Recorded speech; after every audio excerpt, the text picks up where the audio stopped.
This is Acer's Predator Helios 300, and in this video I'm going to review it. Now what stands out most at first glance is its massive size. This is due to it having a 17.3-inch screen. Now this screen is an amazing screen for gamers since it has a refresh rate of 144 Hz. It's also a big screen, so whenever you take the laptop around, you don't need an extra monitor to be able to play your games and just consume content. Moving away from the screen, I would definitely check out this full-size keyboard, which has a very nice layout. It has a number pad on the right side, and all of the keys feel pretty good, and it's overall a really nicely rounded keyboard. Above the keyboard, we have a turbo button. Now what does this do? It turns on the fans at full speed, but this improves the performance, which is a nice touch to the laptop. The trackpad is not the best. It is to be expected from this type of laptop, and to be honest, most gamers will be using a mouse to play their games. The port selection is phenomenal on this laptop. You do get an Ethernet port, 2 USBs, a headphone jack on the left side, and on the right side you have a mini display port, HDMI, USB, and USB-C port. The Predator Helios 300 has a dual fan setup where it intakes the air from the bottom and exhausts them on the sides and on the back. This is a very nice cooling solution, and it keeps the laptop relatively cool. We also checked out the webcam, and I was definitely satisfied with its performance. This is not the best camera, it's quite average, but it does the job. So we took a demo video, and here's how it looks like. This is the front-facing camera on the Acer Predator Helios 300, and it's not the best camera on the market, but it does the job. We also tested out the speakers, and they don't sound bad. They compare pretty well to its price range, and if you're keen on listening to high-quality music, then you should definitely get an external speaker. We tested the audio quality of the laptop, and here's how it sounds.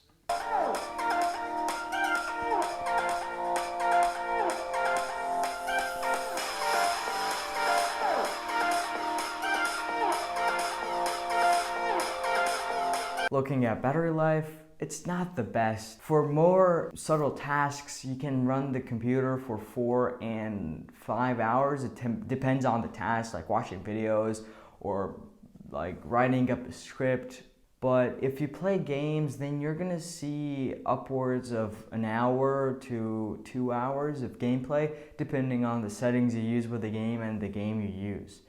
Charging up the laptop is no problem since you have a 330 watt power adapter. Now this adapter is absolutely massive, and for most average users, this would be quite big, but whoever is in the market to purchase a 17-inch laptop, this is to be expected, since this laptop needs lots of power to supply the CPU and GPU, and this power adapter has that power.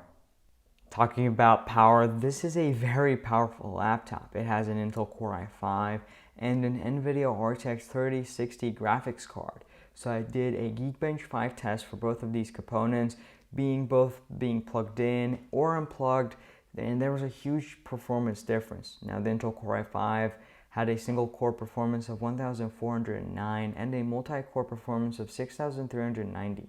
Now once I unplugged the laptop, I saw huge differences in performance both on the single core and multi-core performance side. Now the single core score was around 998 and the multi-core was 4518, which is a huge difference. Now after that, I tested out the graphics card and I got a score of 97,000, which is pretty good performance. This laptop also has 16 gigabytes of RAM and 512 gigabytes of SSD storage, which I would recommend to most gamers who would like to play higher end titles. Moving away from the components, I also tested 5 games, which I've created a separate review video of those games. I'm going to post that video after this one, so definitely stay tuned and check that out. But shortly, this computer performs very well. As I said before, it performed very well with all of the games I've tested. After testing out some video games, I also tested out creative tasks. I've tested out video editing, photo editing, and Blender. So I started off the creative tasks testing with Blender, and I loaded up this project and rendered it out. Now it took about 9 minutes to render this out, and I think that's good performance for this 3D design. So here's the render image.